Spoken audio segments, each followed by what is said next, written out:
My name is Kevin Kilner. I'm playing Pastor Paul in the Denver Center for the Performing Arts as the Christian. Well, House of Cards was incredible. I played a Democratic senator from Colorado, believe it or not, who was nominated for Secretary of State over Kevin Spacey's character. And Spacey, the first knife in the first back of any character within House of Cards is the knife that Spacey puts into my possibilities of becoming Secretary of State.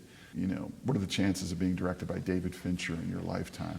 You know, I remember I was doing this scene that he was shooting with 2 cameras at high speed, walking through the Senate cafeteria.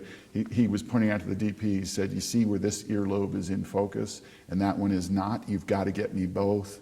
You know, I was deeply, deeply honored. I still consider it one of the 3 highlights of my career to be in the 50th anniversary production of the Glass Menagerie with the great Julie Harris and a very unknown Calista Flockhart at the time, and Zeljko Ivanek, who's gone on to win the Emmy.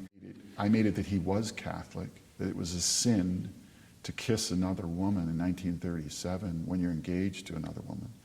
But that he kissed Laura for 2 reasons. One was to give her a gift because of the pain that she was in, and also the pleasure that he had realizing that he recognized in Laura someone else whose dreams had been clipped, and that they fell in love in that scene.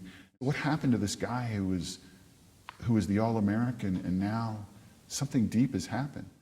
He wasn't even sure how to improve his own life, but he knew, looking into her eyes, that she was the woman he was meant to be with.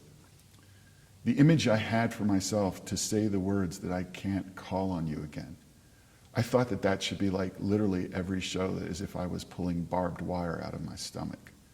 I hope someday again I can do a comedy like when I did Home Alone 3 and other, you know, as an actor you like to do it all.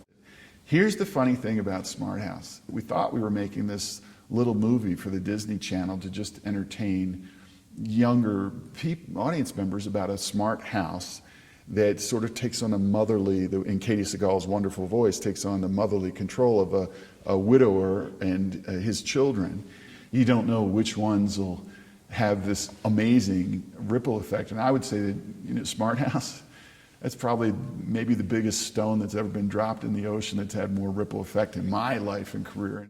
It is a very sophisticated and I think complex, sophisticated journey into what it means to have faith, to have your faith challenged, even by yourself, to ask deeper questions.